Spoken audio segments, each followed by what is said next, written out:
وجاهدوا في الله حق جهاده هو اجتباكم وما جعل عليكم في الدين من حرج ملة أبيكم إبراهيم هو سماكم المسلمين।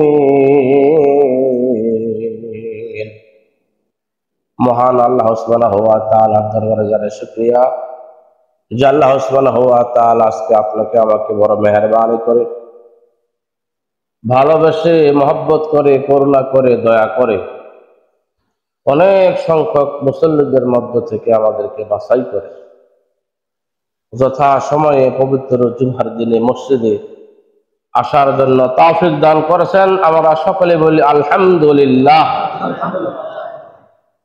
অতঃপর জানাই দরুদ ও সালাম মা আমিনার নয়নমণি মরুর দুলাল তাসদারে মদিনা আহমদ মুস্তফা মোহাম্মদ মুস্তফা সাইয়্যিদুল মুরসালিন ইমামুল মুরসালিন শাফিউল মুজনিবিন রাহমাতাল লিল আলামিন খাতামান নাবিয়্যিন সকলে বলে সাল্লাল্লাহু আলাইহি ওয়াসাল্লাম। আপনাদের খেদমতে যে আয়াত আমি তেলাওয়াত করেছি সেটি হলো কোরআন শরীফে অবস্থান করতেছে এমন একটি সূরা যার নাম হলো সূরা হজ। কি নাম? সূরা আল হজ। 17 নম্বর পারা 22 নম্বর সূরা। 17 নম্বর পারার একদম শেষ অংশ, আবার 22 নম্বর সূরা সূরা হজেরও একদম শেষ আয়াত। সুবহানাল্লাহ বিহামদিহি। আয়াতও শেষ, পারাও শেষ। আল্লাহ পাক এখানে কি বলেছেন তার বান্দাদের জন্য, এই বিষয়টা আমাদের সকলে জানা দরকার আছে। কোরআন জানার দরকার আছে না নাই? কোরআন জানার দরকার আছে। কোরআন শুধু তেলাওয়াতের কিতাব না যে আপনি তেলাওয়াত করে ছেড়ে দিলেন। আর এর ভিতরে কি আছে, আল্লাহ পাক কি বলেছে, কোরআনের নির্দেশ ব্যাখ্যা কি রয়েছে, এই সম্পর্কে আমরা জানলাম না। যদি কোরআনের আয়াতের অর্থ ব্যাখ্যা সম্পর্কে আমাদের জানা না থাকে, সেটা তেলাওয়াত করাতে 10টি করে নেকি পাওয়া যাবে বটে, কিন্তু জীবনের কোনো পরিবর্তন হবে না। আর কোরআনের এইটা হকও নয়, শুধু শুনলাম জানলাম না। আল্লাহ পাক এখানে বলতেছেন ওয়াজাহিদু ফিল্লাহ, তোমরা চেষ্টা করো, প্রচেষ্টা চালাও আল্লাহর পক্ষে, মানে আল্লাহর রাজি খুশির ব্যাপারে। আল্লাহ যে বিধিনিষেধ গুলো দিয়েছে এগুলোর ব্যাপারে তোমরা জিহাদ করো। যে ইবাদত, যে গোলামির কথা আল্লাহ সুবহানাহু ওয়া তাআলা বলেছেন, সেগুলোর ব্যাপারে তোমরা দৃঢ় সংকল্প করো। আর জাহিদু ফিল্লাহ, তোমরা জিহাদ করো আল্লাহর পক্ষে। এই জিহাদ শব্দটা অর্থ সবসময় যুদ্ধ নিয়ে আসা যাবে না, সবসময় হত্যা নিয়ে আসা যাবে না। জিহাদ কালের প্রেক্ষাপটে বিভিন্ন সময়ে বিভিন্ন প্রেক্ষাপটে তার বিভিন্ন রকমের অর্থ এবং তার রূপ দাঁড়ায়। জিহাদ জিহাদ শব্দের অর্থ হলো চেষ্টা করা, প্রচেষ্টা করা। যে জিনিসটা নেই সেই জিনিসটাকে উপস্থিত করার জন্য যে চেষ্টা আপনি চালাইলেন সেটার নামই হলো জিহাদ। সেটার নাম কি? জিহাদ। এই জিহাদের মাপকাঠি রয়েছে, মাকাস আল মাকাস ফিল জিহাদ, জিহাদের মাপকাঠি রয়েছে। মাপকাঠিটা পরে শব্দের সাথে একসঙ্গে ব্যাখ্যা করে দিলে সহজ হবে। ওয়াজাহিদু ফিল্লাহ, তোমরা জিহাদ করো আল্লাহর পক্ষ অবলম্বন করে, আল্লাহর পক্ষে অর্থাৎ সঠিক পথ অনুসরণ অনুকরণ করে। হাক্কা জিহাদিহি, এই জিহাদটা হবে যথার্থ জিহাদ। কি জিহাদ? জিহাদ করার মতো জিহাদ। ভালো করে বোঝার চেষ্টা, হাক্কা জিহাদিহি, জিহাদের হক আদায় করে জিহাদ করুন। কাপড়ের কলায়, পাঞ্জাবির সাদা কাপড়ের কলায় আপনার একটা ময়লা বেরিয়েছে, ছোট্ট কিস ময়লা, কালো দাগ। এটা আপনি কি করবেন? তাড়ানোর জন্য আপনার এই হালকা একটু সাবান দিয়ে বা একটু লেবুর রস সাবান মিশাল করে দিয়ে সেখানে ঘষলে ময়লাটা উঠে যাবে। যাবে কি যাবে না? আর কেঁচা চেনেন আপনারা? কেঁচা দাগলি, দাগলি চিনেন? কেঁচা শীতকালে, হ্যাঁ, এই কেঁচা দাগলি কাঁচা যারা বিভিন্ন জন বিভিন্ন রকমের বলে, এটার যদি ময়লা পরে আপনি 2 আঙ্গুল দিয়া এইভাবে কেঁচলাইয়া তুলতে পারবেন? এটা কি করতে হবে?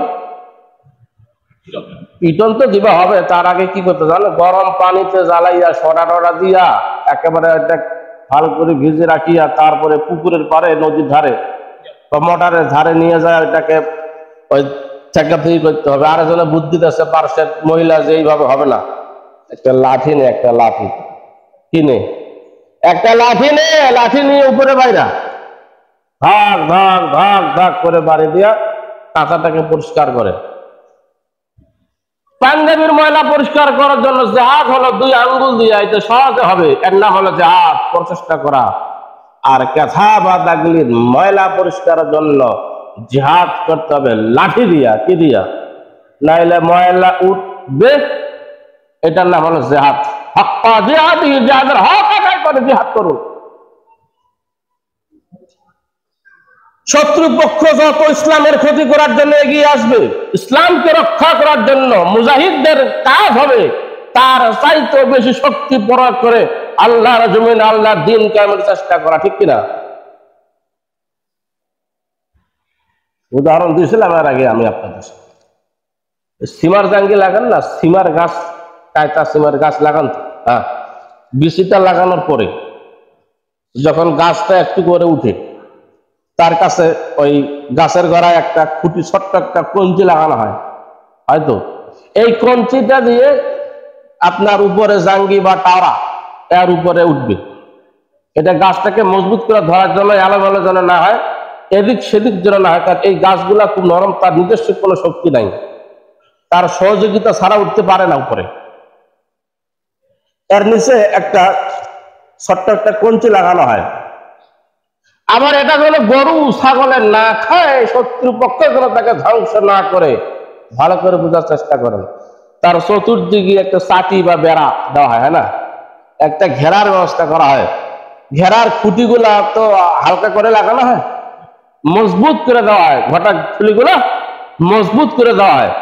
আচ্ছা, সিম হয়ে গেল, লাউ কুমড়া হয়ে গেল, সময় শেষ। এখন আপনার তুলার সময়। কি সময়? তুলার সময়।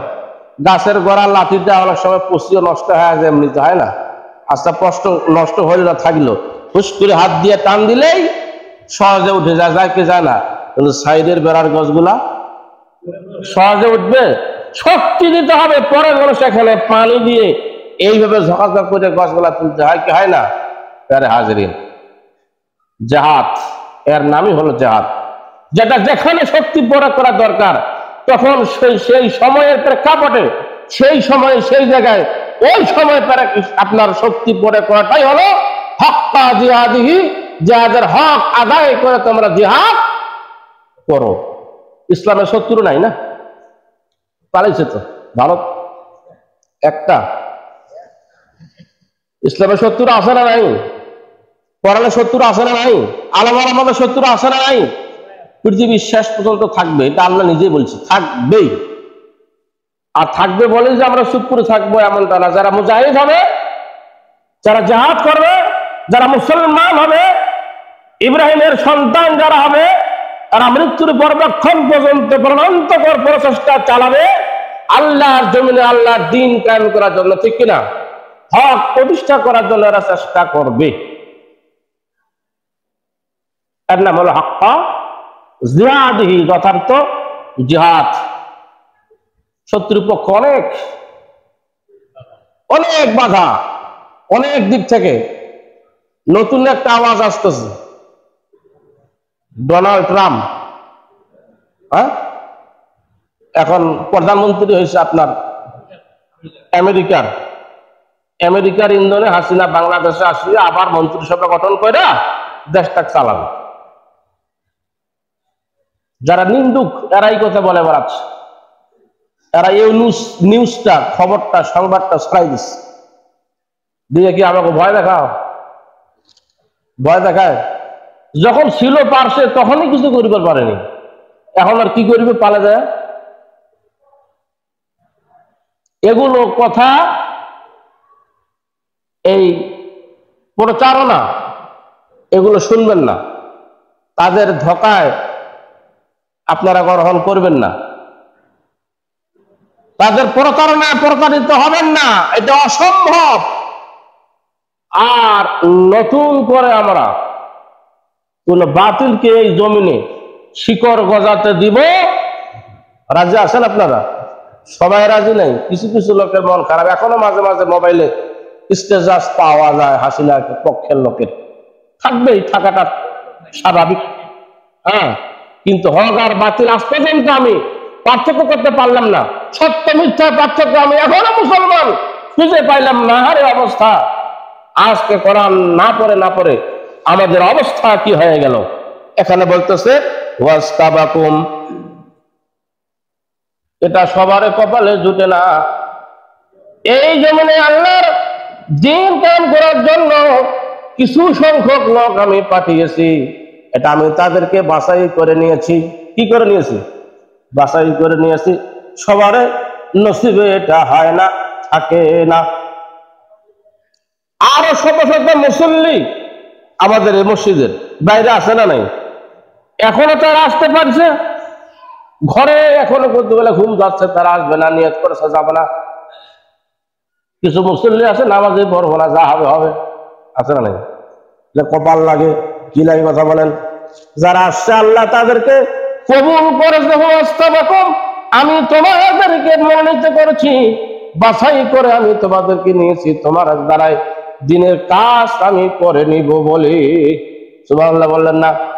কোরআনের মাহফিল গুলোতে যা হয়, কোটি কোটি মানুষ থাকে বাংলাদেশে, কয়েকটা লোক যায়, অনেক লোক তার নিজ কাজে ব্যস্ত আছে, তারা যায় না, বাড়ির পাশে থাকার পরও যায় না। যায় কি? বহু দূর থেকে গাড়ি ভাড়া করে আসে, হাজার কাজ ফেলাই না করে কোরআনের মাহফিলে আসে। আল্লাহ বলতেছেন ওয়াস্তাবাকুম, বান্দা আমি তোমাকে বাছাই করে নিয়েছি, মনোনীত করে নিয়েছি। কথা বলেন ঠিক কিনা? আমি তোমাকে ভালোবেসেছি, দিনের কাজ আমি তোমাদেরকে করাবো তোমার দ্বারাই, এই জন্য আমি তোমাদেরকে ভালোবেসে আমি নিয়ে এসেছি। যারা আল্লাহর জমিনে আল্লাহর দ্বীন কায়েমের রাস্তায় থাকে, হাজার অত্যাচার, নিপীড়ন, জ্বালাতন তার উপরে থাকার পরেও এরা দিন থেকে আর চুল পরিমাণে দূরে সরে দাঁড়ায় না। আল্লাহ বলেছে বান্দা তোমার টেনশনের কোনো কারণ নেই, ওয়াস্তাবাকুম, আমি তো তোমাকে বাছাই করে নিয়েছি, আমি তো তোমাকে মনোনীত করে নিয়েছি। সুবহানাল্লাহ। আল্লাহ কি করে নিয়েছেন? সুতরাং যারা এই ময়দানে এখনো উপস্থিত হতে পারে নাই, দিন কায়েমের রাস্তায় যারা এখনো যোগ দিতে পারে নাই, কোরআনের ভাষায় আল্লাহ তাদেরকে এখনো কবুল করে নাই। কথা বোঝা গেছে?